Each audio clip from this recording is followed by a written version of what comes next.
We're out in California on the Recruiting Roadshow, brought to you by Greenhouse, where I'm speaking with some of the world's best recruiting operations professionals and recruiting leaders about the modern problems that are keeping them up at night.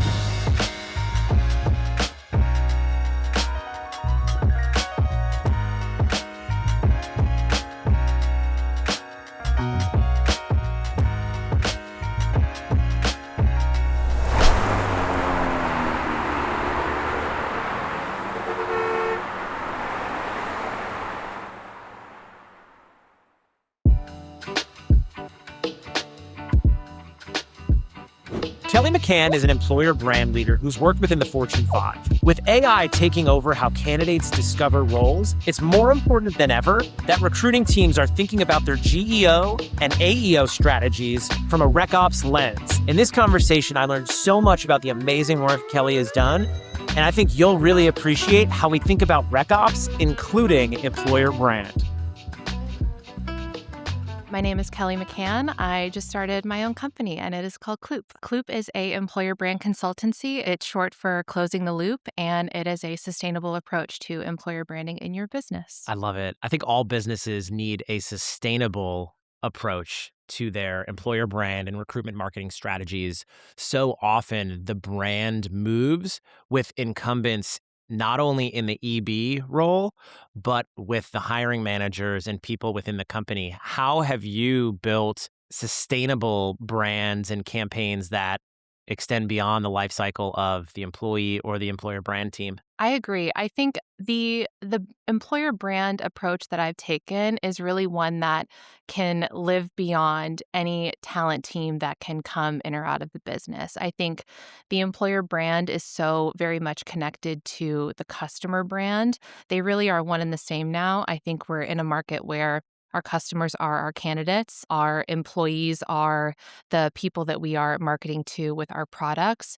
The stories that are out there about your employer brand are very much affected by the ones that are out there about your company. I think we saw something very impactful happen with Target a little bit over a year ago, where something happened within their DEI story and their stock price hasn't really recovered since. So there are lots of things that will be told about your brand that will affect how you're able to hire, how your stock price moves, how your employees, your prospective employees feel about your company in the long terms. Being able to protect your brand reputation from both a customer lens and a candidate lens through employer brand is something I think all professionals in this space, whether you're a recruiter, whether you're an employer branding expert, whether you're in internal comms, is something everyone should be thinking about, because whenever a candidate visits your career site, whenever a prospective customer is just checking you out and trying to think, am I going to invest in this company? Those are all bits of information. Those are all bits of signal that they are considering, and it's all very impactful to how they view you as a company. Now, you've worked for multiple Fortune 5 brands. Yeah. Those considerations when you launch campaigns look different from, say, somebody who's doing brand work at a startup or a scale-up that might be pre-IPO. Yeah. Talk a little bit about what it's like to have such strong household names in some of the work you've done. It's been kind of a dream to work for companies like that. I'll say when I was trying to figure out what I wanted to do in life, I never really realized that recruiting or employer branding was a job opportunity. I wish that was something they told you in college. I was just taking comms courses and was so fascinated by the globalization of marketing, which is one of the things I took at USC, and the big impact that companies like McDonald's and Nike and all of these companies that, were founded here in the United States but could be seen all over the world and then were iterated regionally and adapted to their local markets. I just thought that was the most fascinating thing in the world. So to be able to have worked for some of those companies, Nike being the first company I ever worked for, was just, I thought, incredible. Like the branding campaigns, the way in which people were looped into that story and connected. I'll again use Nike as the example, like the Just Do It moniker. I don't think you can find a better campaign than that. Again, attracting both a customer and a candidate through the fact that if you have a body, you are an athlete. You can come here, whether you're running, walking, doing gymnastics, like competing on the stage of the Olympics. Like that is something so core to the human experience, whether you're interviewing or, again, going to the Olympics since that's coming up so soon. It's really something that pulls at people's heartstrings. So when you're doing that for a huge brand on a global stage, there is obviously a lot of responsibility that comes with that. There's millions of eyes on the work that you do. Thinking to a company like Amazon, when we're trying to help millions of people get jobs, perhaps at peak season, when they're, thinking about the time at COVID. I joined a year after COVID hit. We were really trying to help people get back to work and get jobs quickly and let them know they could have benefits on day one. They could, help their families day one. They could have a bonus incentive, really trying to drive the most positive impact that we could and help people get back to work as fast as possible. That's when I was helping our WFS team. So these are the people delivering the brown packages to your door with the little smiley arrow on it. But I will also say with that does come a little bit of a caveat. There is a lot of eyes on the work that you do from a sanitization perspective. Like the creativity is a little bit controlled. There might not be a lot of creative liberties that you have on the messaging or what have you. A lot of the ideas that you might have for something new may have to be like put on hold sometimes. So I will say, working for a startup, there is a little bit more room to let that creativity shine, or perhaps try something new or A to B test, all of your ideas. But I think there's pros and cons to both, and it's been fun to work for both sides of that for sure. When I talk with employer brand leaders, there's often this conversation of where should EB sit, in talent acquisition or in marketing. Yeah. I think we're asking the wrong question. I think we need to ask of our organizations, why does employer brand sit? It's so important that companies have an authentic storytelling mechanism within their recruiting processes. Why do you think teams need to double down on employer brand now more than ever? I love that you asked that question because that came up in one of our talks yesterday. I've heard that it sits under marketing in some places. I've sat under HR, PeopleX, most recently internal comms. Why isn't an employer brand just an employer brand department? Like, let that shine in itself. There's so many roles I think we're seeing now more than ever for head of employer brand, global employer brand, director of employer brand, like get chief of employer brand up on the LinkedIn job boards ASAP. Like that's what I want to see next. I think it's so impactful to a company's ethos and a company's longevity because your employer brand is so tied to your brand reputation, your perception as an employer, your perception as a company to invest in. It is, yes, related to marketing, but also so distinct from marketing. I agree. Like I said, your candidate and your customer base are often the same, but they have to be treated and catered to in such distinct ways.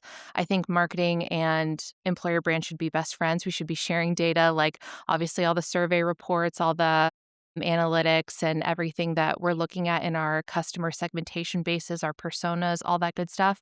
But the work that we do is incredibly different, and the synthesis that we're doing across all of the different platforms we're looking at needs to be treated and looked at very, very differently. So I think employer branding work touches many different areas of the business that require constant maintenance, career site, Glassdoor, LinkedIn, very different vendor management, your recruitment marketing toolkits, all of the like candidate touchpoint strategies. There's just so much that goes into it that at the rate of speed we're seeing the businesses evolve across industries, it's always asking for change. It's always asking to be updated. So yeah, I think employer brand needs to be its own department here pretty soon. And when you talk about the employer brand and consumer brand being one of the same, I think about the outcome.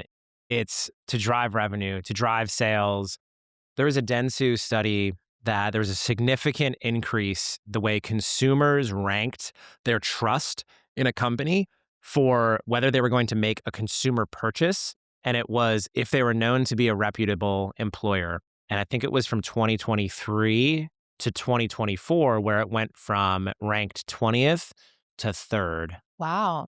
And I Okay. know some of these research studies are indexing more on the value of how consumers perceive a brand and how they treat their employees. Yeah.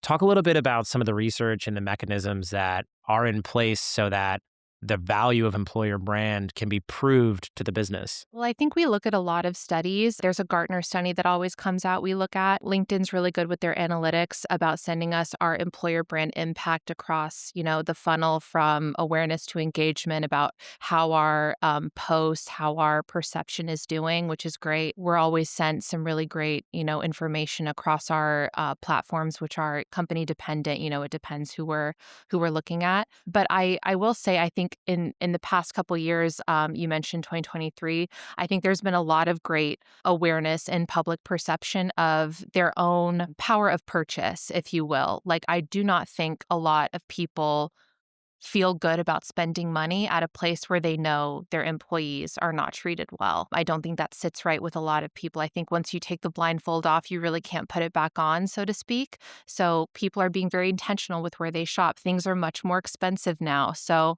do they want to support some company with their limited dollars that they know is not treating their workers well, or would they prefer to take that to a place where their workers get benefits and health insurance and are treated nicely and have a chance for development, things like that? I personally would prefer to do the latter. So I think a lot of people feel that way. They really want their dollars to match their values, and I totally see that. So I hope a lot of companies take note of that and factor that into their sustainability and their longevity of their business, and understand that at the end of the day, customers and consumers and candidates should dictate the future of their business decisions, and take note and follow accordingly. When you say awareness and engagement, I immediately think of the candidate funnel Yeah, and the we love a journey funnel. Yeah, in which a candidate goes through when they're considering taking a new job. yeah, The core of the candidate funnel is vital to the work that recruiting operations leaders do. So I think in the future and where we're headed is we're going to see more and more recruiting operations teams working hand in hand with the employer brand team. I think about candidate journey mapping, yeah. having each touch point mapped out with a specific campaign goal or piece of communication or a specific asset or messaging. Am I thinking about this the right way for how recruiting operations teams need to scale employer brand? I think so. That is always my hope. Whenever I'm in an interview per se with a prospective like hiring manager, and they mention they need work done with their recruiting teams on a candidate touchpoint journey, I light up, because that means to me they understand the psychological journey that they need to tap into. Their target candidate audience needs work, and that's where I love to dig in. I think a lot of employer branding people are puzzle solvers, and they really like to get into the weeds, as well as being, that strategic leader for employer branding. But personas work and the candidate touchpoint journey is just so much fun, because you really get to dig into that funnel, so to speak. And some people think it's like a 5 point or a 5 step journey in the candidate process. And that's just not it at all. Again, being in the interview process myself at the moment and being on the candidate side of the interview table at the moment, there is so much that goes into it. Just in the awareness stage, thinking about the companies I want to join, thinking about, what I would consider before joining an employer, thinking about what all goes into just that very first stage. There's such a psychological journey that goes into it. There's so many signals that an employer could give me as to whether or not they're a great place to work. I'm looking at things on their career side. I'm looking at things their employees are saying on LinkedIn. I'm looking at what their CEO is saying, what they're doing, what news is popping up. Like, there's so many indicators of whether or not a company would be a good fit for me. And I'm considering all of that in the process.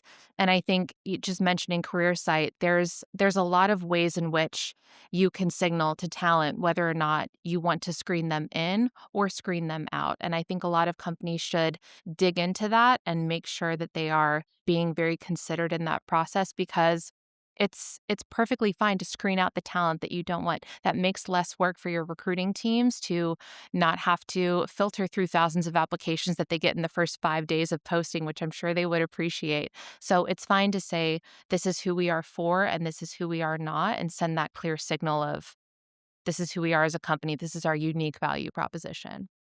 When I think about these candidate journey touch points, to me, this is part of the true RecOps remit.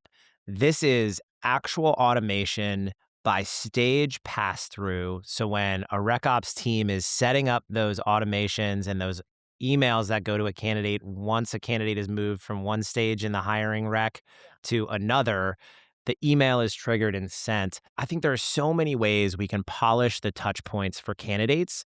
And when we talk about recruiting, so much of the conversation right now is around how recruiting teams are going to scale with AI and automation. And when we fundamentally break it down to the candidate journey, it's crystal clear that employer brand and recruitment marketing play a vital role in that journey because where we are moving is more towards marketing. Recruiters are storytellers. They are responsible for marketing the opportunity and doing listening with the candidate to understand their motivations. And I think that's where we can hone our written comms through those automations to truly scale recruiting. And I'm excited by this because it allows employer brand to shine. Yeah, I fully agree. I think what we could really use in employer branding from recruiting ops is that insight that you're hearing from the candidates around like here are the questions that are coming up in these stages in the process. Here's what, candidates are asking most about our benefits. Here's where they're confused about like how our offer may differ or, just things like that to signal where we might think we want to excite candidates at this stage or give them information about our developmental, growth process at XYZ company because we may have our opinions that are informed by the data, the personas research, the what have you. But I think the fine tuning with the people who are in the field talking to candidates every day, hearing it from, senior eng leaders that you're talking to and hearing that feedback from, and also talking to our competitors who they're also considering offers from is important to fine tuning what can make your company's unique offer stand out and making each stage in that touch point of their journey make it a little bit more fine tuned. I appreciate the way you just positioned the data feedback loop where RecOps is feeding employer brand in the same way employer brand is feeding recruiting teams and RecOps teams around messaging. It's important that that data aligns with the story that the EB team and the comms team is using their research and their messaging crafting around so that the talent persona for engineering is actually coming from a strong data set of what's being said in the interviews. And what's being said in the interviews is now being documented by AI note takers. And this is such a fantastic use case for employer brand and recruiting operations teams because for the first time, recruiters know what happens after the handoff. Recruiting teams only know so much when they're talking to the candidate at higher stages in the funnel. We often fly blind once the hiring manager takes over.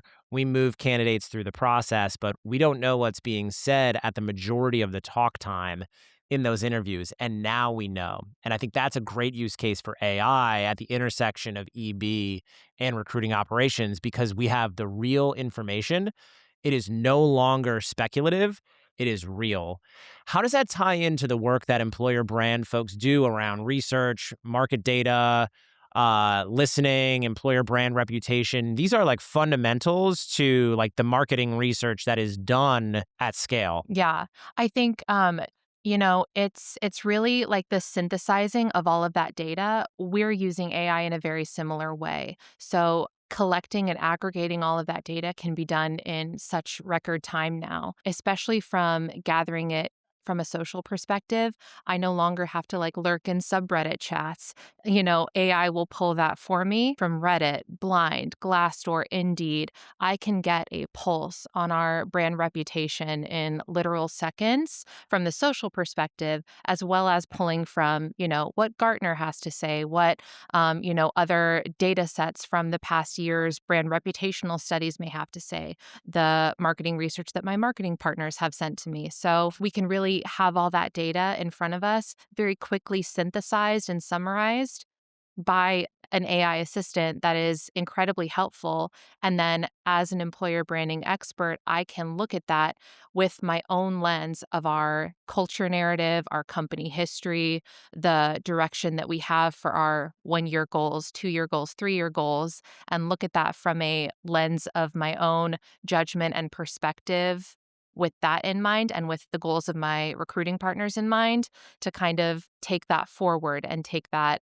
into the next iteration of what our talent strategy may look like. We're seeing more cohesion between these teams that traditionally I visualize the org chart and EB often operates in a silo from sourcing, from RecOps and systems and tools and data analysis.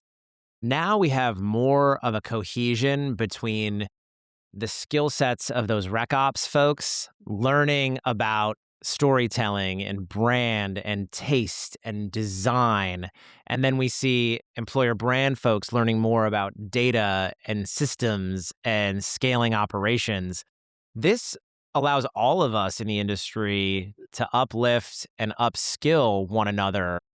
How do you see the future of the work you're doing evolve as the workforce changes? Well, I love that, employer brand has always had a sort of data question always thrown in front of us. There's always a business case associated with the work that we do, even justifying the need for a career site refresh or a new campaign. There's always a business case that must be proven. So I think employer branding professionals have gotten very good at finding out the data associated with the work that we do. And I think that's put us very much in a pool that our RecOps partners are extremely familiar with. You guys deal in candidate data all day. You guys are looking at your metrics all day, your offer accepts, your sourcing, or your best sources of hire, all of the things that you're looking at to ensure that you're being as efficient as possible in your work. So I think from the data perspective, we are coming closer together there. And as employer branding works closer in things like the candidate touchpoint journey, the email marketing campaigns, digging into our CRMs and our ATSs to kind of move the needle there. I think our RecOps partners and our recruiters are getting, really interested in the storytelling aspect and into the branding components and what turns a needle there. Like I love it when recruiters come up to me and they're like, I really like employer branding, but what is it exactly? Like, how can I get more involved with it? Like, how can I help with this campaign? How can I use it in my messaging more? What are you doing on LinkedIn? Like, I love that. So I think we are really merging our worlds. And I think, what's the saying? Rising tides lifts all boats. So I think the closer that we can all work together, there never really is one star of the show. I think it's always an ensemble performance. So I hope we all get there together. That's such a beautiful analogy. And when I think about the art and science of recruiting, there's a lot of science. We've talked about data, we've talked about reputation management, talked about social listening. Qualitative and quantitative data is one thing, but I think a lot of recruiters love the art and the craft of connecting with a candidate, Yeah. personalization with candidates. When we think about the candidate journey and having those touch points, if we do move to a place where there's extreme standardization by those pass-through stages, that can all be automated. hmm How do you think recruiters can still index on the craft? I think leaving room for that human touch is really important. I understand the speed of business, the automation is like where all the excitement and the hype and the edge is being looked for at every corner, but everything is circular. So I think everything will come back around to the companies that are leaving room for that. It's probably going to become bespoke or artisanal even for a company to give a more personalized email. I'll give this example. When I was interviewing for my role at booking.com, it feels like forever ago. It's almost a decade ago. I was also interviewing with one of their main competitors, Airbnb. And I love Airbnb so much to this day, but they rejected me from the process. I obviously worked for booking.com for 3 years. I love them too, but I received a rejection email from Airbnb that was probably I kept it. It was probably my favorite rejection email I've ever gotten because it was obviously templated, but the recruiter left room for personalization in the email. Obviously, we nerd out about this stuff. We pay attention to the emails we're receiving. I'm judging every email I'm receiving in every process I have. Everything was warm. Everything was inviting. It was like you're being invited into their home, which I think is very much on brand for Airbnb. But the rejection email was so acknowledging of the whole process I had, everyone that I met with. It gave feedback without, being overly effusive or obviously saying anything that they couldn't say, but it was very sincere and it was very much acknowledging the whole process that I had been with in over the 8 weeks I was interviewing with them or however long it was. That's a good thing to close out with if you want someone to continue to be a customer with your company and maybe a prospective candidate even in the future. You have to leave room for those relationships to continue. Like, life is long, business is forever. Like, we have to remember we're in the business of people to people interactions. Like, all of these relationships can continue if we treat people like humans. You've made an incredible impact on brands that will live in perpetuity. How do you have that level of individual impact? And how do you think folks can think about the privilege that those companies have to work with you? I think for the first part of your question, the impact that they have on the brands that they work for anyone, in the recruiting employer branding space watching this, I will just say it is a crazy job market out there right now. I know we all face our own struggles on our side of the coin when we're dealing with, you know, AI resumes and just crazy things coming across the board when we're trying to make our hires and be efficient and meet our metrics and all that stuff. I will just, again, echo the point of being a human in this process and bringing humanity to the forefront. Be empathetic to those candidates who are coming through and trying to do their best while they're applying for their lifeline, for their health insurance, for this company that may be their dream job, and maybe they have not presented themselves in the best way according to you, because any one of us could be on the other side of the interviewing table at any moment. And in terms of the brands, to any companies who are out there who are thinking about the effects that their employer brand and their recruiting operations have on the business, I think a lot of your teams out there who are working directly with candidates, remember they are also directly dealing with your customers. They are dealing with people who are going to sound off about your brand all the time. They're dealing with a lot of perception management, narrative creation, and brand reputation out there that you have the opportunity to shape every day. So truly invest in the tools and the campaigns and the resources that are needed to make sure that your company is showing up in the best way that you want it to, because your reputation is out there and it is up to you, and you have plenty of resources to shape it in the way that you would most like to show up in the world. You mentioned a word that I'm hanging on, and it's sincerity. I think the work we do is rooted in sincerity. The recruiters that I know are some of the most empathetic individuals. There's no hiding the fact that this industry has been very volatile the last few years. I don't know a single recruiter, I don't think, that hasn't been impacted by reductions in force, even when they are on the people and talent side administering the reductions in force. So I include that as part of being affected by it, because these are our teammates, these are our friends, this is our community. That's why I'm doing this type of storytelling. There's another piece around sincerity on the candidate side. Right now, we still have pretty low unemployment, but worker sentiment is down. If you log on to TikTok, if you log on to Reddit, there are a lot of negative sentiments around the relationship human beings are having to work. And this is kind of inverted right now because unemployment is still so low. So when you think about reputation management, how are you thinking about artificial intelligence playing a role in that through things like AEO and GEO? I think when we're thinking about worker sentiment out there, the way that candidates are searching now has changed. They are searching in Google, which immediately feeds you Google AI.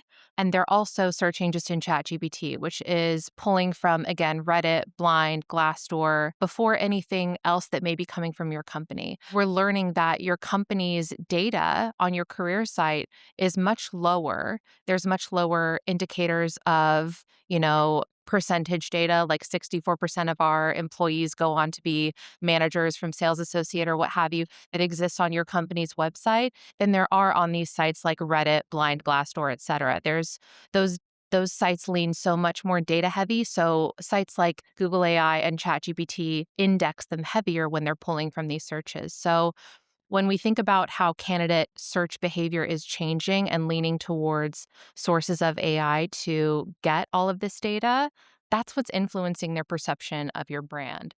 So I would say, again, your reputation is out there whether you like it or not. It's being shaped a lot more by AI than the own channels that you may already be investing in managing, like your career site. But I would say change the way in which you think about presenting data on them. If you have great employee development stats, if you have great benefits stats that you'd like to present, if you have great numbers data that you can present on the website, I would definitely do that. When we think about reputation preceding us as an organization or an individual, how do you think recruiters can continue to signal trust to candidates in this market? I would say recruiters can continue to signal trust by telling authentic employee stories. I think that's one of the earliest great examples of great recruitment marketing from a tactical perspective and also overall great employer branding from a strategic perspective.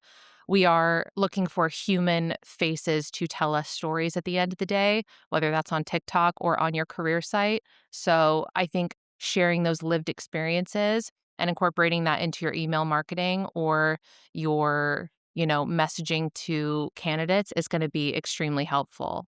Show them proof. Show them that data. Show them the conversion from, manager to director or however that has been proof positive in your company. They want to see the data. They want to see the human stories. They need proof. They need signal. So whatever that looks like in your company, provide it, include it in your messaging. We're going to be sending, again, in the candidate touchpoint journey, those emails anyway. You might as well include links to the blogs that you're already writing, links to the career site you're already working on, links to the employee stories that are already on TikTok. Hopefully, maybe that can be part of your social strategy. Put that out there and make sure you're linking to it so that candidates can see it and keep that in your mind. Like people have to see things multiple times before they remember you. What do you think the role of video storytelling is these days with employer brand and the way candidates learn about information? If you don't have video storytelling, you're dead in the water. Like you would be surprised how many career sites still don't have human faces on them, like in photo or video. If you do not have video allowing candidates to imagine themselves, especially if you're demanding hybrid or return to office, walking through the halls of your glossy, beautiful office that you've just invested in, you're dead in the water. When I think about recruiting operations systems, even embedding videos into job descriptions can be a way to showcase the brand come to life. Are there any other tools or tips that you have for like the requisition level amplification of a company story? Not requisition necessarily, but I think one thing companies severely underestimate is the power of their employees sharing this information on LinkedIn. There are more often than not times that I have found out about a job posting or a great place to work that may be a new startup I've never heard of by an employee of that company posting about it on their LinkedIn with a video, with a photo and saying like, we have this great perk at my office, or did you see this new video of this person celebrating their 1-year anniversary, things like that.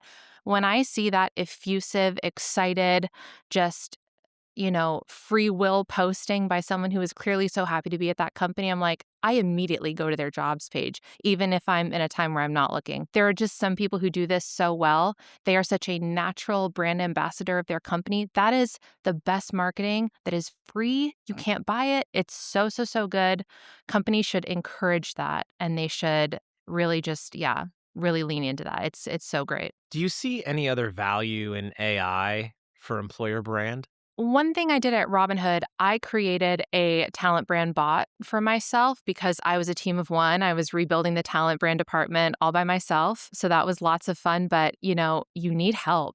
When every single department is coming to you asking for leadership comms, a culture narrative and a tech talent brand narrative, speaker comms, recruitment marketing assets, like just all of the things under the sun. Creating your own bot with the voice of the company that you are creating, that culture narrative, that internal lore, if you will, that can be translated externally, going from an audience of like a couple thousand to global millions looking at it, it is really helpful to get familiar with AI and learning very different, segments of AI. We had a proprietary one in-house, obviously, but on your own time learning like Claude, learning all of the other ones that are out there to like learn the different voices and the different things they can add to the mix, and really familiarizing yourself with how they can be your own assistant to kind of craft and tweak and segment your messaging. You can create an entire EVP from it, a culture narrative, messaging pillars, and then adapt and evolve it as needed per region, per use case, per event that may be coming up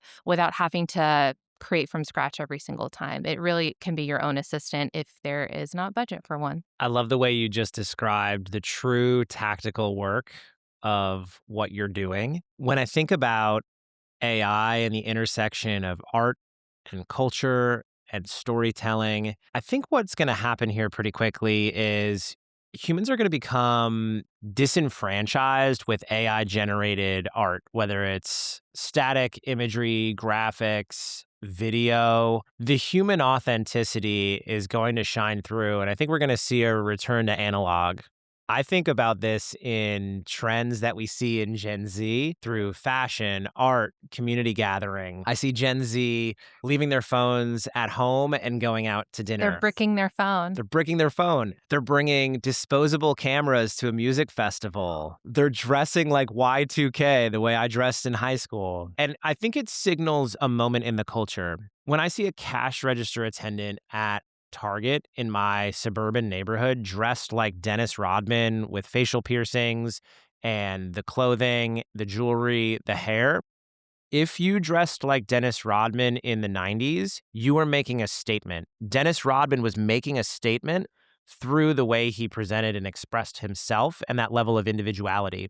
That level of individuality has changed and it's shifted. So now it is a fashion statement and it means something now different to what it meant back then. And I think that's an interesting evolution of culture and taste and just growing in this world in my life. As I think about this return to analog with culture and art, we talk a lot about taste. And when I hire product designers, they're indexing on taste. Does someone have taste? We're talking about human-centered design. What do you think the role of actually understanding art and culture and having an appreciation for taste and design means for software companies that are trying to craft an EVP and run an EB campaign to drive candidates in a funnel? I mean, I think about it in two ways. First of all, when you're trying to find your brand identity, your visual representation of your brand ethos, it serves so many purposes. Again, from a candidate perspective, it brings in who you want to bring into your cult, if you will. Like, it really is kind of like you're bringing in your tribe, and it helps those who are not attracted to your vibe screen themselves out. Screening in and screening out is one of the most fundamental things you can do in recruiting and employer branding. And it's not a bad thing, but I will say, especially for some of the larger companies that I've worked for, some are afraid to do that. They are afraid to alienate their customer base through their candidate base. Obviously, you don't want to do that because they would lose $1 billion maybe, and that would just be horrible. It's really important to be able to identify who you are and who you are not, or else you will never reach who you are indeed for, because you don't have a clear message. You don't identify what makes you you, and then you kind of get an employer blanding, if you will, instead of an employer branding, and you just end up looking beige like everyone else on High Street if you're in retail, or everyone else in Silicon Valley if you're in tech. I think being able to identify that core, unique value proposition of what makes you you from a visual aesthetic is that first thing that really grabs someone and makes them think, oh, why am I going to pay attention to that? Let me click next. Let me, dive deeper into what makes them them. Robinhood underwent a huge brand identity shift as soon as I joined the company. And that was a really fun one. When I started at Nike, I was so excited to work for them because they had very similar colors. The neon volt was Nike's signature thing. I think neon is neutral. I love it so much. So I was very happy that Robinhood kind of had that brand identity shift. And that was something I needed to reflect in the career site revamp that I did. Previously, they had a bunch of it was like a cartoon kind of graphic. Everything was it looks like, something that would be a very cool poster, like a very cool vintage graphic design poster.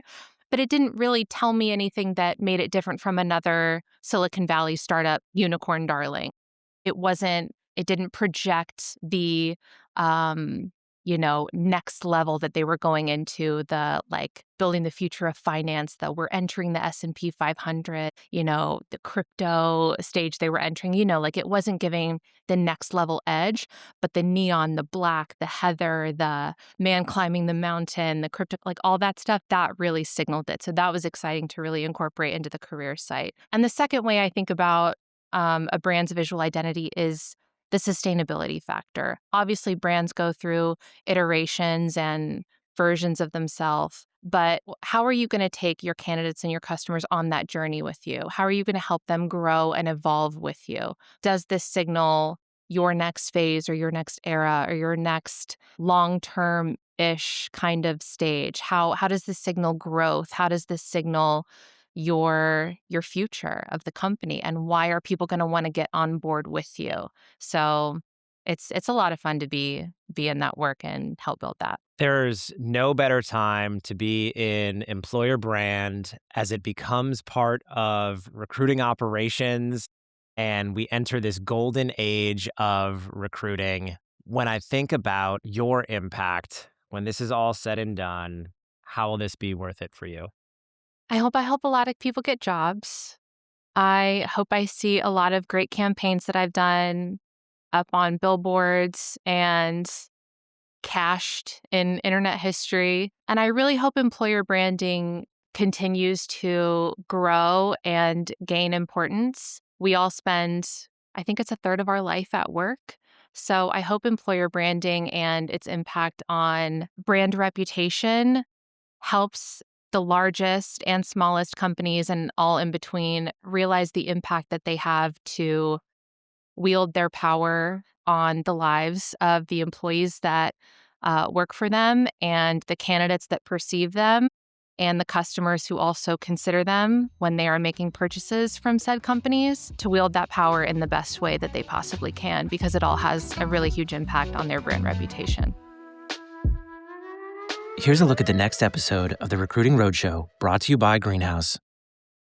I'm out in San Diego speaking with Kaylin Bailey. Kaylin is a progressive talent acquisition partner who's led hiring across progressive early-stage tech startups. In this conversation, we hear a little bit from Kaylin about his ideas around candidate experience, plus he has a unique take on data. Teams aren't breaking because they're not working hard enough. It's because the systems aren't supporting them best. We are solving problems for humans with humans. I will always be a human-first recruiter. Recruiting is not a one-size-fits-all. There's no recruiting jail. There's no recruiting emergency room. I do think that intuition is something that AI can't take away from a recruiter. AI is not going to be able to intuit the feeling and the body language and the energy that you get from other people. I don't want to work in recruiting if that part is outsourced to AI.